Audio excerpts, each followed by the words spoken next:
Hey guys, I hope that you guys are doing amazing wherever you are in the world. My name is Boom Shikha and I welcome you to all my videos. I hope that you guys have been enjoying them and I'm so grateful for all the comments and the love that you guys have been sending my way. In this video, I want to speak to you guys about empathy and INFJs. I've spoken about this before and any INFJ knows that empathy is one of our main weapons or main strengths, if you want to call it. I know some of you guys probably think of it as a weakness, but I think of it as one of our main strengths as a human being walking around in this world. Now, I know one of the questions that I get asked a lot by INFJs is why do we have so much empathy? I mean, it does sometimes feel like we have an abundance of empathy and nothing else. Where I feel like we are an empathic being in general. We're made of, how people say you're made of 90% water and 10% whatever. I feel like we're 90% empathy and 10% water. Like we're just empathy. We're just walking around empathic beings. And that makes life really difficult living in this world right now. It's actually really, really hard because we can't shut it. It's very hard to shut it off.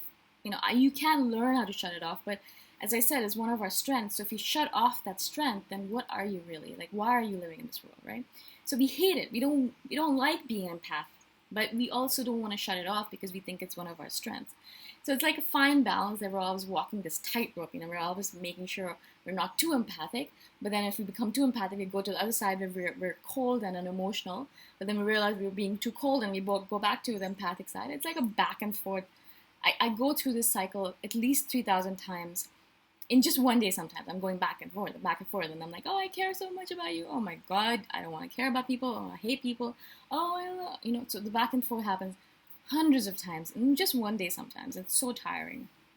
But over time, I've kind of learned to switch off my empathy. To kind of use physical selves or just to not care as much about everything that's going on around me. Because if you did really start caring about everything, there's a lot of shit going on this planet right now, and you could be like, oh boy, this whole world is falling apart. I don't know what's going on. Everyone's going to pieces. Everyone's so sad. There's so many people who are being murdered by other people or being persecuted, and all these children and all these women and rape and the environment and species that really the list is endless, right?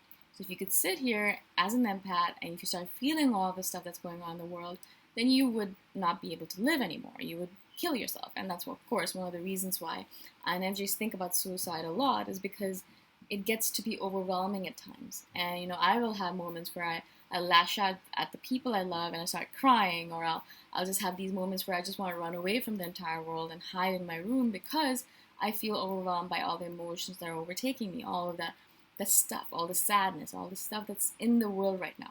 Why do you think there's so many depressed people on this planet? Because everything is interconnected. And if someone in the world is being tortured, or someone in the world, some species in the world is endangered, or some orangutan in the palm because of the palm oil industry is being burnt or is hurt, then you're going to feel it. You can't hide away from it. You can hide from it for a little bit. You can buy a few things and make yourself feel better.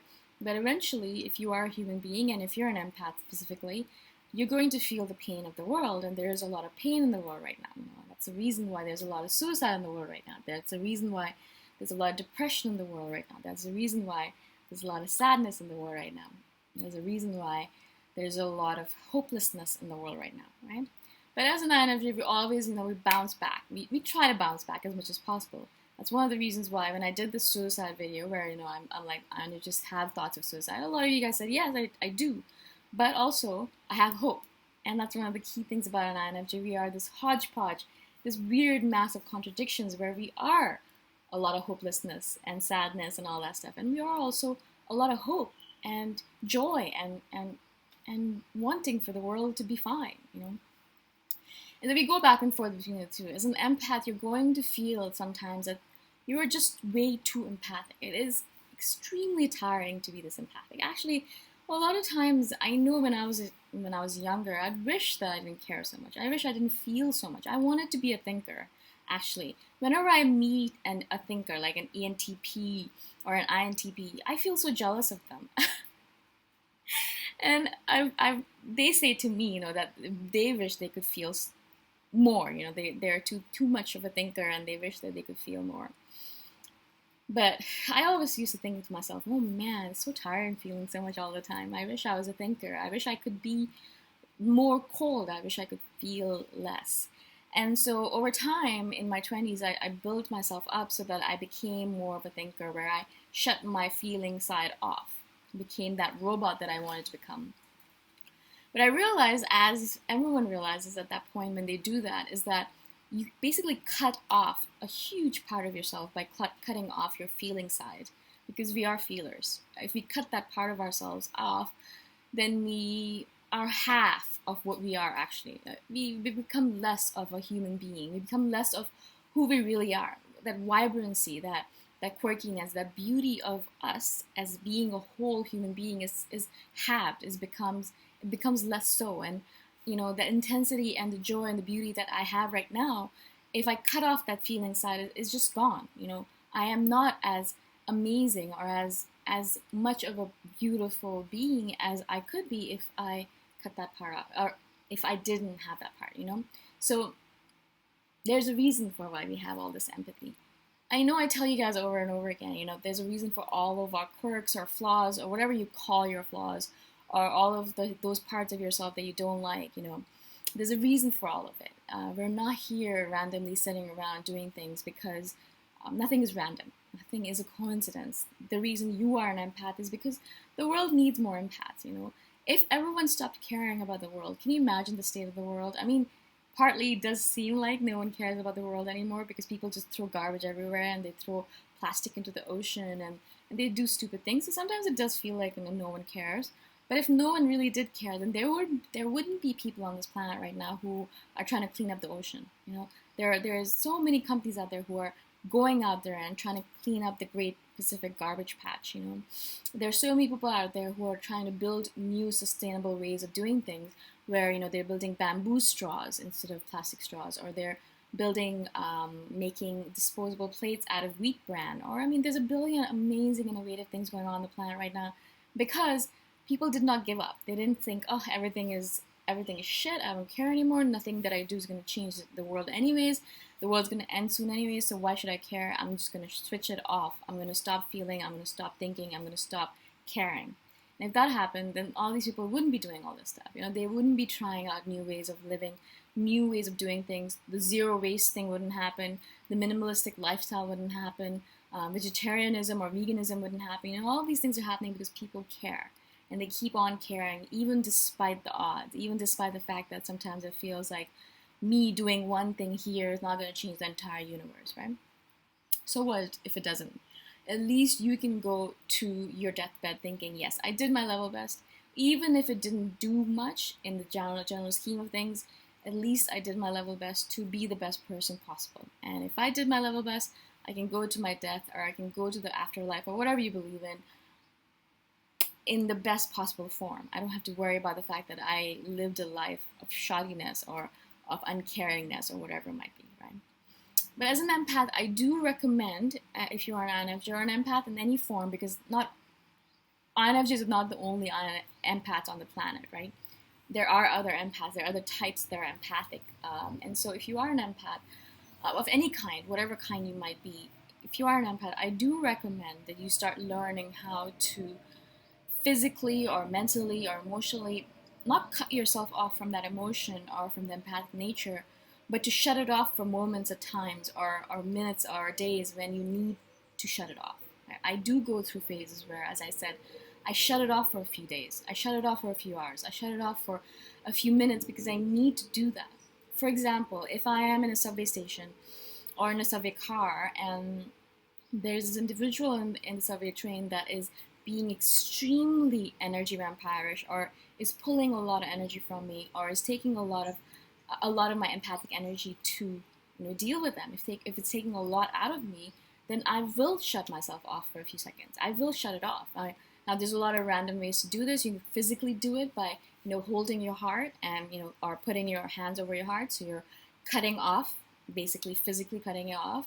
Or you can put your headphones on, close your eyes, and go into another world, so you can shut it off, maybe physically or sensory, by sensory means.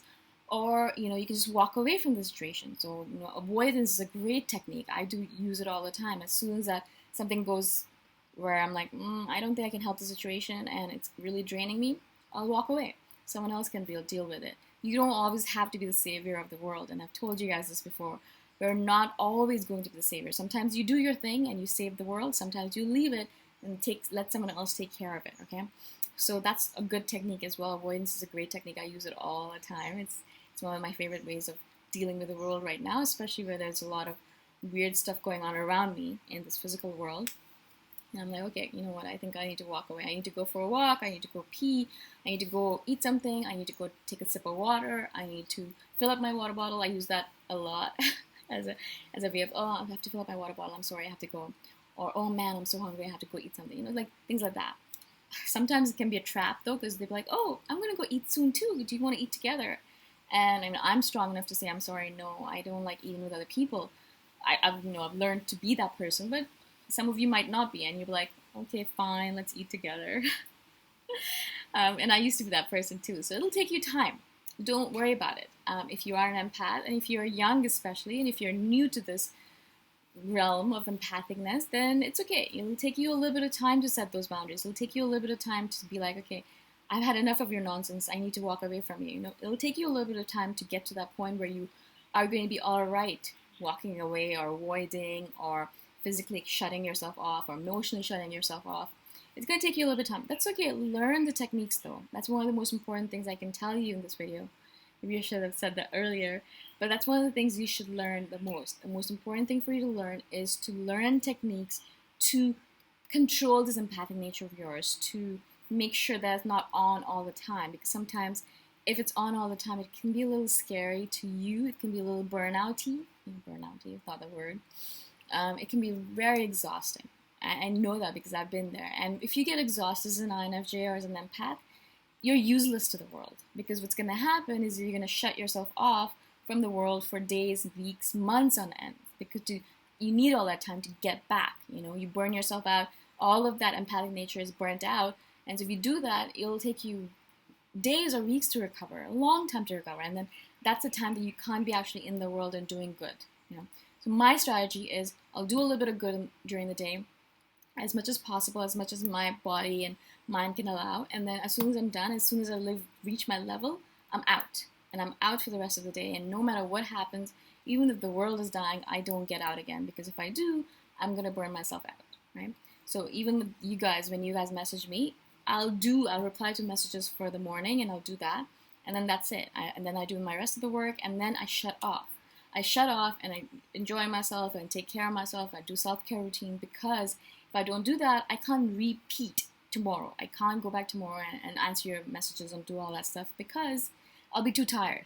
And then what's the point? And then I'm no use to anyone, right? And I don't want to get to that point. So I always make sure I take the time to relax and recuperate and recharge, so I can do that over and over again every single day, right? So I hope this makes sense to you guys. I know some of my videos are extremely long, but I hope I give you guys some value in this video. And if you guys have any questions at all, please let me know. I'm always here to answer your questions. That's the purpose of this video channel, and all these videos and the comments below are all my contact information, so you can reach out to me and ask me questions. Again, thank you so much for being on my channel. I appreciate you and your energy, and I shall see you guys in the next video. Bye for now.